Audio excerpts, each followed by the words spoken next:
جوزي سابني مع الصنايعية لوحدي في الشقة لحد ما حصل اللي ما كنتش عاملة حسابه، وجوزي لحد دلوقتي ما يعرفش حاجة عن اللي بتحصل. صاحبة القصة بتقول: أنا اسمي رانيا وعندي 30 سنة، متجوزة من هشام بقالنا 7 سنين، عندنا ولد وبنت وحياتنا كانت عادية خالص، بس كان ناقصها الإحساس والاهتمام والحب اللي كنت بتمناه قبل ما اتجوز.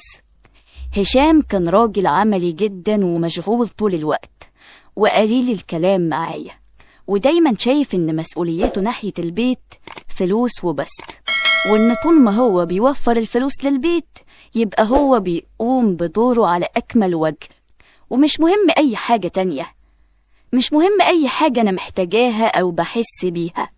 ومعظم شغل هشام سفر ومش مستقر في مكان، وبقعد بالأيام مش بشوفه خالص بحكم يعني الشغل بتاعه كده، وأنا خلاص اتعودت على غيابه. ولما حد من أهلنا كان بيزورنا كنت بضحك وببان إن أنا سعيدة قدام الناس كلها، لكن جوايا كان في فراغ عاطفي رهيب، فراغ تقريبا ابتدى من ساعة ما اتجوزت ومحدش حاسس بيه غيري. وبعد سنين من شغل هشام قرر ان هو يشتري لنا شقة جديدة اكبر من الشقة اللي احنا قاعدين فيها دلوقتي، وبالفعل اشتريناها، والمفروض ان هو هيبدأ يشطب شقتنا الجديدة اللي اشتريناها دي اللي كنا بنحلم بيها من اول الجواز بتاعنا. وعلشان هو مشغول ومش فاضي ومعظم الوقت ما بيكونش موجود، ساب لي أنا مسؤولية الإشراف على كل حاجة في تشطيب الشقة من أولها لآخرها أنا اللي هكون مسؤولة عنها. وبصراحة كنت فرحانة إن هو اعتمد عليا في حاجة زي كده، وبالفعل بدأت أدور على شركات بتاعة تشطيبات علشان تشطب لنا الشقة.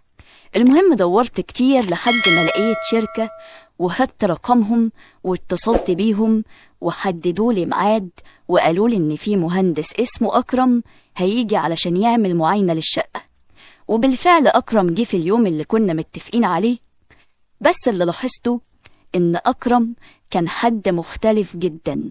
هو شاب كده في أواخر الثلاثينات، لبسه شيك جدا وواثق من نفسه قوي، كان بيعرف يتكلم حلو قوي وبيخليك تحس انك اهم واحد في الدنيا، كان بيهتم بأدق التفاصيل، وكان دايما بيحسسني ان رأيي مهم جدا، ودي حاجة انا كنت مفتقداها مع هشام من سنين.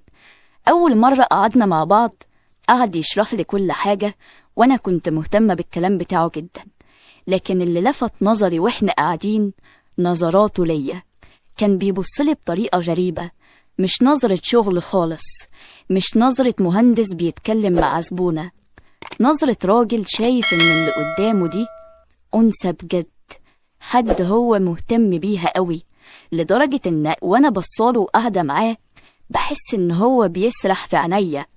وسألني عن جوزي واحنا قاعدين بنتكلم، وانا حكيت له ان هو دايما مشغول ومسافر بره، حتى ان هو مش فاضي يتابع الشغل اللي بيتعمل في الشقة بتاعته.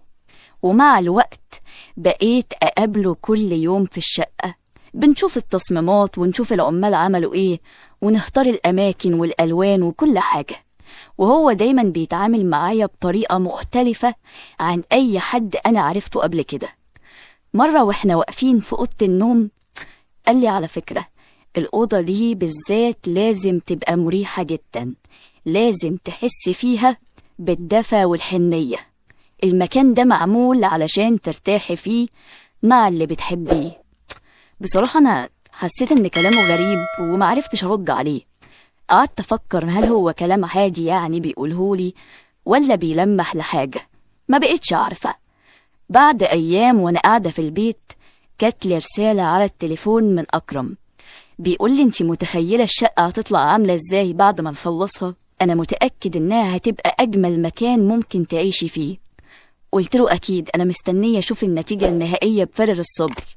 لكن الرد بتاعه كان غريب قوي، لقيته بيقولي: على فكرة النتيجة الحلوة مش بس في الشقة، النتيجة الحلوة بالنسبة لي هي سعادتك انتي.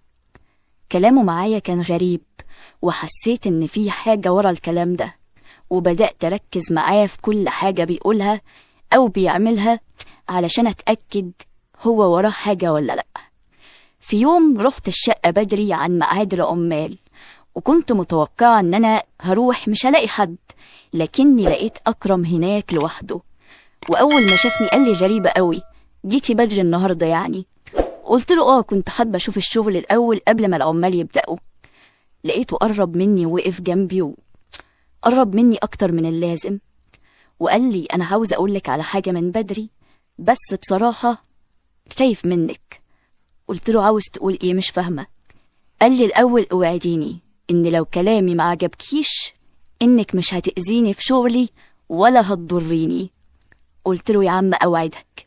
قال لي لأ، احلفي بالله. قلت له والله ما هعمل أي حاجة تضرك، عاوز تقولي؟ قال لي بصراحة أنا أول ما شفت حضرتك وأنا معجب بيكي جدا، رغم إن أنا بروح شقق كتير وبتعامل مع زباين كتير جدا، بس حسيت إنك مختلفة عن كل الناس اللي قابلتها. وبصراحة أنا بحب أشوفك وأتكلم معاكي أكتر من إني أشتغل في الشقة. أول ما قال لي كده قلبي دق بسرعة من كلامه. حاولت أضحك يعني وأغير الموضوع، لكنه مد إيده ولمس إيدي. أول ما أنا ضحكت لمسها لمسة خفيفة كده، حسيت ساعتها إن جسمي أشعر.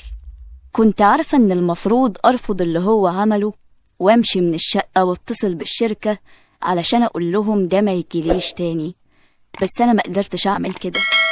قلت له طيب معلش أنا بس عندي مشوار ومتأخرة عليه وهنزل دلوقتي. وسبته ونزلت وأنا مش مستوعبة اللي حصل ومش عارفة أعمل إيه.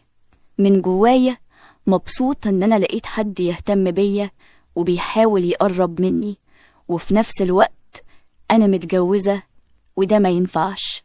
بس أنا ما قدرتش أمنع أكرم من اللي كان بيقولهولي، وبقينا أكتر من أصحاب، لحد كمان بعد ما الشقة خلصت والشركة استلمت باقي فلوسها وأنا نقلت في الشقة الجديدة.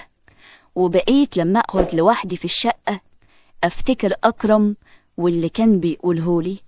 رجعت أنا اللي اتصل بيه وأكلمه وأطمن عليه، لأني ما صدقت ألاقي حد قريب مني ومهتم بيا وبيقولي كلام حلو زيه.